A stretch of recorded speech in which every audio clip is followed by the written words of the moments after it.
তারা রুহু দান করেছেন। কি দিয়েছেন? রুহু দান করেছেন। এই রুহু যখন দিয়েছেন ওই 120 বছর ধরে বানাইছেন বডিটা। কয়শো 20 বছর বলেন তো একটু, আমি একটা পরীক্ষা নেই প্রেমের। মাথা থেকে বুক পর্যন্ত কত বছর? 40। বুক থেকে কোমর কত বছর? কোমর থেকে পায়ের পাতা কত বছর? একদম মাথা থেকে পা পর্যন্ত মোট কত বছর? 120 বছরে বানাইছে। আজকে আমার ছাত্ররা ঠিক আছে, মোটামুটি মনের সঙ্গে ওয়াজ মিশাইয়া শুনতেছে। 120 বছরে বানানোর পরে এরপরে আল্লাহ পাক পুরা বডিটাকে বেহেশতের জমিনে শোয়া দিলেন। শোয়া দেওয়ার পরে বডির হালাত কাটলো, অর্থাৎ সময় কাটলো। একাধারে পূর্ণাঙ্গ বডি শুয়ে থাকা অবস্থায় 40 বছর।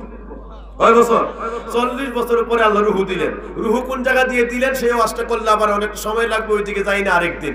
বুঝতে পারছেন? এই বডির মধ্যে রুহু দিলেন। রুহু দেওয়ার পরে নবী আদম আলাইহিস সালাম উঠে বসে পড়লেন। উঠে বসার পরে আদম মাথাটা নিচের দিকে। কিসের দিকে? নিচের দিকে। ডানেও তাকায় না, বামেও তাকায় না, কিছু না। একাধারে আদম আলাইহিস সালাম নিচের দিকে নত অবস্থায়, একদম মুরাকাবা হালাতে, আল্লাহর শুকরগুজারি অবস্থায় সময় কাটছে 40 বছর। ডানেও তাকায় না, বামেও তাকায় না, উপরে নিচে কোথাও তাকায় না। আমার আল্লাহ ডাক দিয়ে বলেন, আদম আলাম নাজাল লাকা আইনাইনি ওয়া লিসানান ওয়া শাফাতাইন। আমার আল্লাহ ডাক দিয়ে বলেন, আদম আমি কি তোমার নাজাল লাকা আইনাইনি, আমি কি তোমাকে দুইটা চোখ দেই নাই? ওয়া লিসানাও, তোর একটা ঠোঁট দেই নাই? অসাফাতাইন, তোর দুইটা ঠোঁট দেই নাই? আমি তোমাকে চোখ দিয়েছি, কান দিয়েছি। আমি আল্লাহ তোমাকে বলার জন্য ঠোঁট দিয়েছি, জিহ্বা দিয়েছি। আদম 40 বছর চলে যায়, একটা বার তাকাইলি না ডাইনে, তাকাইলি না বামে, ডানে তাকাইলে না, বামে তাকাইলে না, উপরে নিচে কোথাও তাকাইলে না। রে আদম জবানটা খুলে কিছু বললাও না। রে আদম একটা বার কে কি বলে কারো কথা শুনলাও না। রে আদম তোরকে আমি কান, চোখ, নাক, ঠোঁট, জিহ্বা এগুলি দেই নাই? তোরকে আমি চলন শক্তি, বলন শক্তি দেই নাই? আদম আলাইহিস সালাম ডাক দিয়া বলেন, আল্লাহ সব দিয়েছেন, আপনি আমাকে সব দান করেছেন। চলন শক্তি, বলন শক্তি, আমাকে কান, ঠোঁট, নাক, অঙ্গ প্রত্যঙ্গ সবই দিয়েছেন। জিহ্বা দিয়েছেন, চোখ দিয়েছেন দেখার জন্য, জিহ্বা দিয়েছেন বলার জন্য। কিন্তু গো যেই দিন আমাকে রুহু দিলেন, ওই দিন থেকে মাথাটা নিচু করে আমি বসে রয়েছি। ওই দিন থেকে আমি নিয়ত করেছি, আমাকে 120 বছর ধরে যে আল্লাহ এত যত্ন করে বানাইলেন, 120 বছর ধরে এত ইঞ্জিনিয়ারিং প্ল্যান দিয়ে যে আল্লাহ আমাকে সৃষ্টি করলেন, আমি নিয়ত করলাম ওই আল্লাহ যতদিন আমার হুকুম করে তিনি আমাকে যতদিন না বলবেন, আদম রে তুই কথা বল, আদম রে জান্নাতের দিকে তাকা, আদম রে কি বলি তুই শুন, কে কি বলে শুনো, যতদিন আমার আল্লাহ হুকুম না দিবে, এতে করে যদি কিয়ামত হয়ে যায়, আমি আদম এই নত হওয়া থেকে মাথাটাই জীবনে একবার উঠাইব না, চোখ তোরে তাকাইব না, কান ভাড়াইয়ে দিয়ে শুনবো না, চোখ আমি ঠোঁট বলিব খুলে জীবনে একটা শব্দ উচ্চারণ জীবনে করব না। আল্লাহ সব দিয়েছে, কিন্তু আপনি তো হুকুম দেন নাই আমার বলার জন্য, চলার জন্য। আল্লাহ আপনি তো আমাকে বলে দেন নাই যে তুই বল, চল, উঠ, জান্নাতের দিকে তাকা। সব দিয়েছেন কিন্তু আমার হুকুম দেন নাই। এই জন্য বসে আছি। ওই মাওলা যতদিন আমার হুকুম না করবে ততদিন পর্যন্ত মাথাটা তুলো আমি একবার এই জান্নাতে, যদিও আমি এই জান্নাতের দিকেও নজর করে তাকাবো। আল্লাহু আকবার। আমার আল্লাহ ডাক দিলেন হযরতে জিবরাইলকে, ডাক দিলেন, জিবরাইল রে তাড়াতাড়ি আয়, ইসরাফিল রে তাড়াতাড়ি আয়, মিকাইল তাড়াতাড়ি আয়, আজরাইল তাড়াতাড়ি আয়। লক্ষ লক্ষ ফেরেশতাদেরকে জড়ো করে আমার আল্লাহ বললেন, ওয়া আল্লামা আদামাল আসমাআ কুল্লাহা। তাফসীর কত মজার তাফসীর। আমার আল্লাহ আগেই সব শিখিয়ে রাখছেন আদমকে, আদমের সিনার মধ্যে ইলম দিয়েছেন। এমন রহস্য আল্লাহর সৃষ্টি জগতে আল্লাহ পাক আদমকে আগেই আল্লাহর কুদরতে ইলম ও আল্লামাকা মা লাম তাকুন তাআলাম, যা আদম জানতো না, ওই ইলম আল্লাহর কুদরত থেকে আল্লাহ দান করে দিয়েছিলেন। ও আমার বাবাজিরা, আদমকে শিখায় রাখছে আগের থেকে সবকিছু। এবার আমি আপনাদেরকে শুধু বলতে চাই, জান্নাত থেকে সব ফেরেশতাদেরকে ডাক দিলেন, ফেরেশতারা এদিকে আয়। আল্লাহ কেন তলব করেছেন? শুন, একটা কথা শুন, একটা আওয়াজের জন্য ডাক দিলাম, কি আল্লাহ কোয়াজটা হলো রে, ও জিবরাইল, ও ইসরাফিল, ও মিকাইল, ও আজরাইল, ও আমার ফেরেশতারা, আমি এই জমিনের মধ্যে জিন সৃষ্টি করেছিলাম, ফাসাদ করে আমি আল্লাহর অবাধ্যতা করে গোটা জমিনের মধ্যে বিপর্যয় ছড়ায়া দিয়েছে। ফেরেশতারা, আমি মনে মনে আমি আল্লাহ রাব্বুল আলামিন আমি মনের মধ্যে ইরাদা পোষণ করেছিলাম, কে আমাকে সবচাইতে বেশি আদব দিয়ে খুশি করতে পারে, আমাকে আদব দিয়ে কে মন জয় করতে পারে। যদি আদবওয়ালা জাতি একটাও এই পর্যন্ত সৃষ্টি হয়ে আমি আর হাজার হাজার জাতি সৃষ্টি করতাম, যদি আমাকে আদব দিয়ে যতক্ষণ জাতিরা খুশি করতে না পারে ওই জাতিগুলি দিনে দিনে ধ্বংস করতাম, নতুন জাতি তৈরি করতাম। রে জিবরাইল, আমি আর কোন জাতি নতুন করে এই জায়গায় তৈরি করার জন্য আর স্থির রাখি নাই। রে জিবরাইল, কসম, আমি আল্লাহর ইজ্জতের কসম করে বলছি, আমি যা চেয়েছিলাম কে আমারে আদব দিয়ে খুশি করবে, আমার আদব কান আছে, ঠোঁট আছে, চোখ আছে, জিহ্বা আছে, এরপর একটা শব্দ এই পর্যন্ত করে নাই। আমি আল্লাহ যেহেতু তার হুকুম দেই নাই, আমি আল্লাহর আদব দেখাইয়া আদবের আমল করে তো খুশি করে ফেলেছে। তোরা সাক্ষী হয়ে যা, আজকে বেহেশতের জমিনে আমার আদমকে আমি 3টা জিনিস দান করে দিলাম। সবাই বলে কয়টা? 3টা জিনিস আল্লাহ দান করছে নবী আদম রে, আদবের কারণে। কিসের কারণে? জোরে বলি, আরো জোরে বলি, জোরে। কিসের কারণে? আদব আমার মধ্যে আসেনি। হাই রে, মুরব্বী দেখলো তো নাই, এরপরে আরো কত রঙের বেয়াদবি যা আমরার মধ্যে আছে। অনেক মুরব্বীরাও নিজেরা কি আদব করতো এটা আমরা জানি না, ঠিক না বেঠি?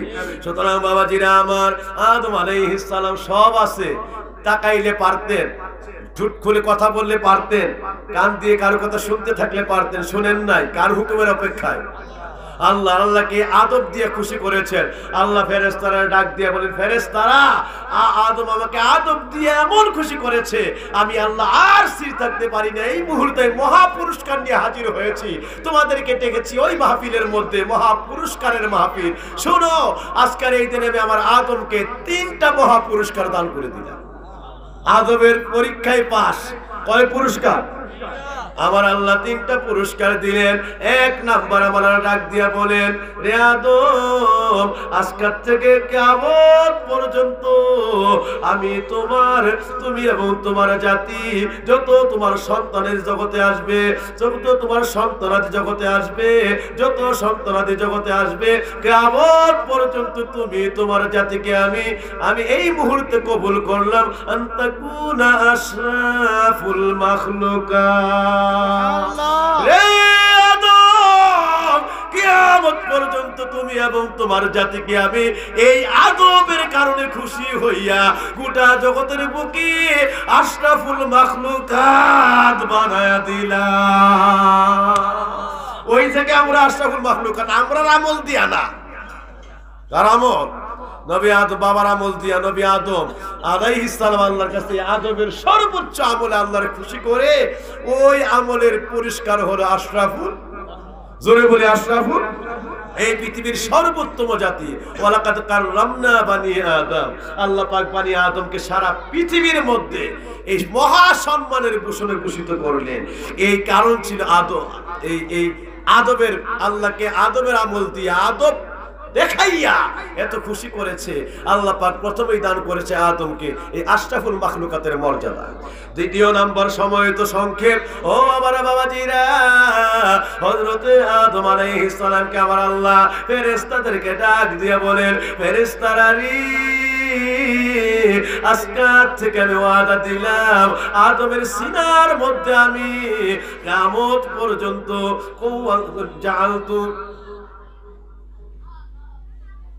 আমার আল্লাহ রাব্বুল আলামিন বলেন, জাআলতু কাল ইলম, আমার আল্লাহ বলেন, আদম রে, কিয়ামত পর্যন্ত তোমাকে আমি, কিয়ামত পর্যন্ত তোমার সিনার মধ্যে আমি ইলমের মহান দরজা, আমি রাব্বুল আলামিন তোমাকে জ্ঞান বিজ্ঞান দান করে দিলাম।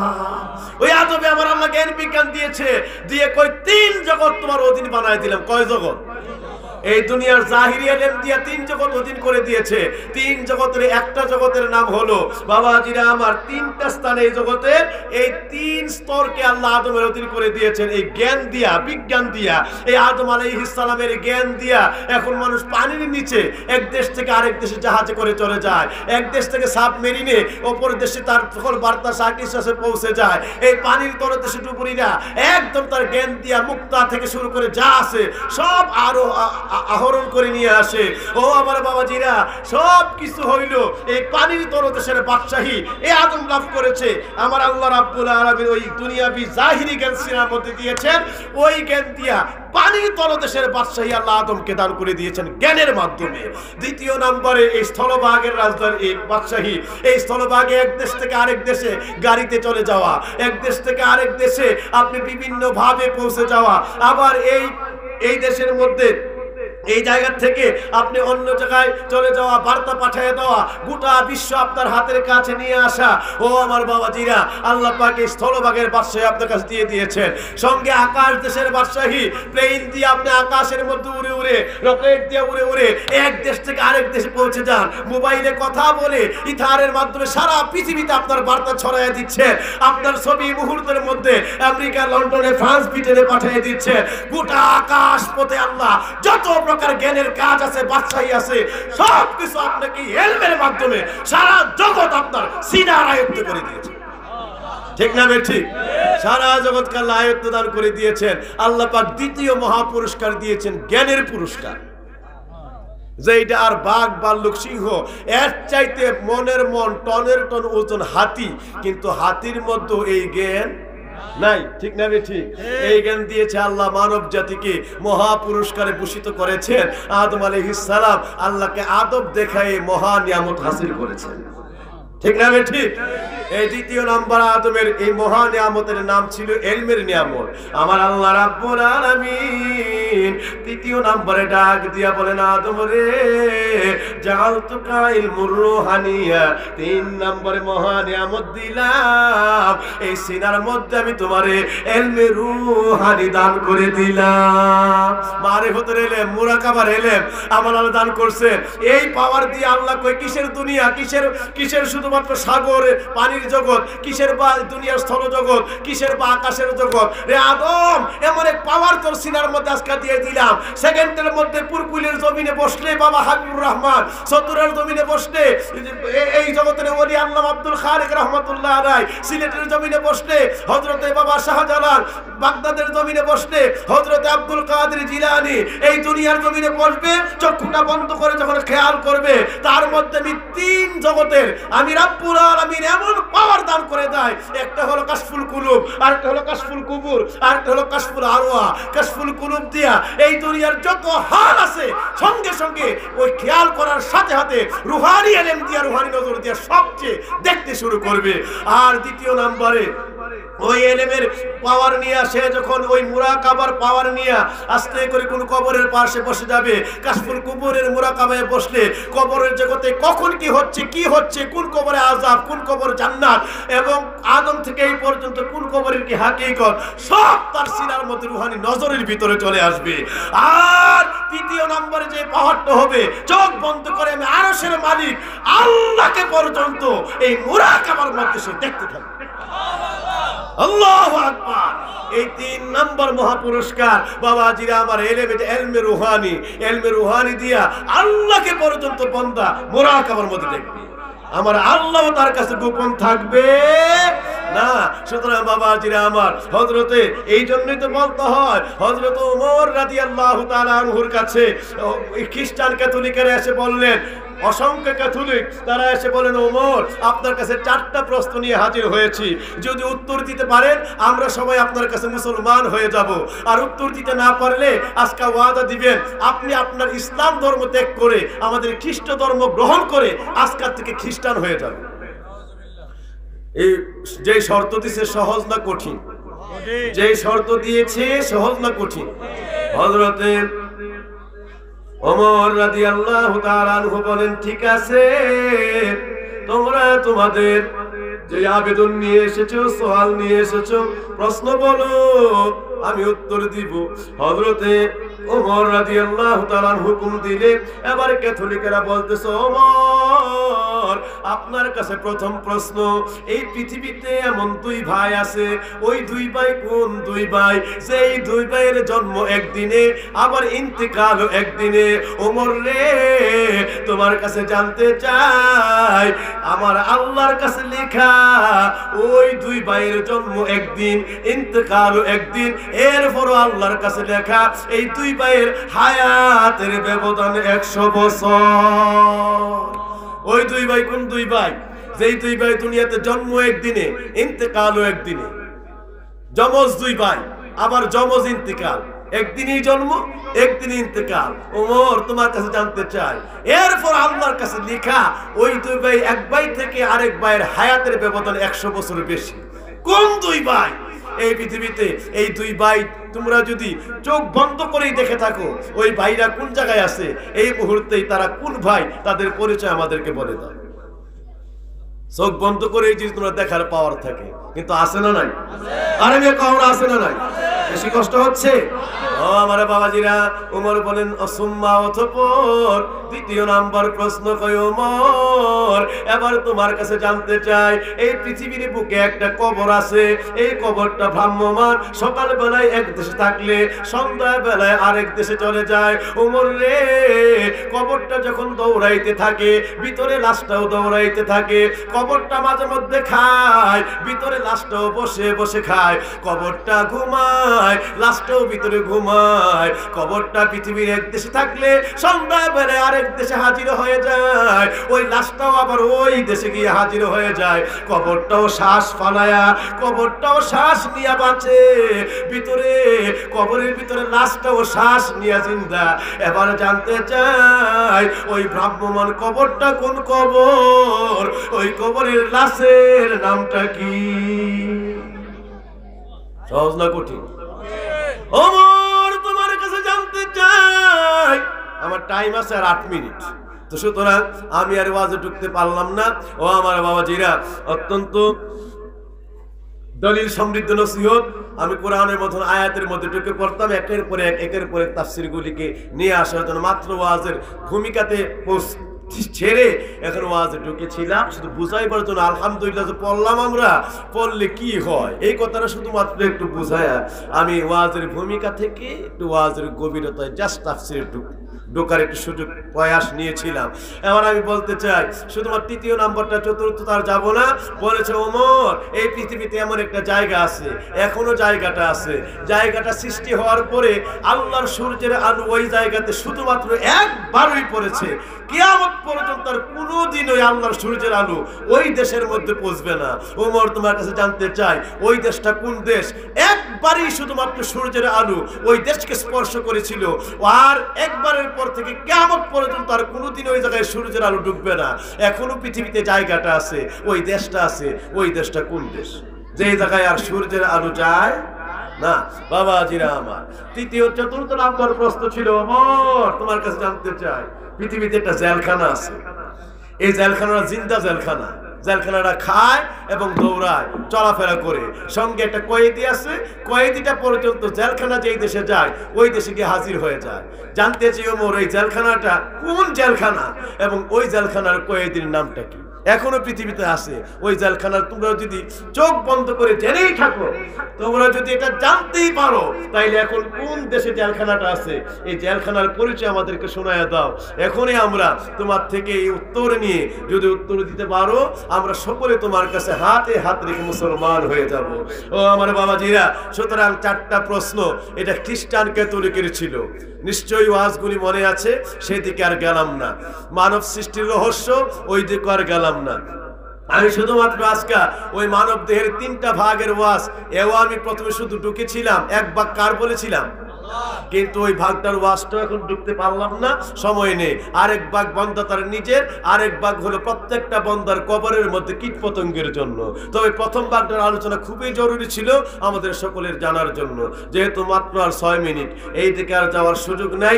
তাইলে আমরা আজকে মনে রাখি, ও আমার বাবাজিরা, যে প্রথম প্রশ্ন ছিল, এখন শেষে হযরত ওমর রাদিয়াল্লাহু তাআলা আনহুর আল্লাহ আদমের আদবে খুশি হয়ে কয় নিয়ামত দিয়েছে? জোরে বলি না, কয় নিয়ামত? এক নম্বরে আমার আল্লাহ বলছেন আনতাকুনা আশরাফুল, সুবহানাল্লাহ। আল্লাহ রাব্বুল আলামিন কি দিয়েছেন? আদম রে, কিয়ামত পর্যন্ত তুই হয়ে গেছো আশরাফুল মাখলুকাত, সুবহানাল্লাহ। দ্বিতীয় নম্বরে আল্লাহ রাব্বুল আলামিন দান করে দিলেন যে আমার আল্লাহ বলেন জাআলতুকাল ইলম, তোমাকে আমি ইলম দান করলাম। ইলম আবার তিন ভাগে, নিশ্চয়ই মনে আছে। এরপরে বলছেন জাআলতুকা ইলমুর রুহানিয়া, তোমার আমি রুহানি ইলম দান করলাম। এইটা পাওয়ার জন্য ওলিদের কাছে যাওয়া লাগে। এই রুহানি ইলম ওলির কাছে বায়াত হইল ওই ইলম শিক্ষার জন্য।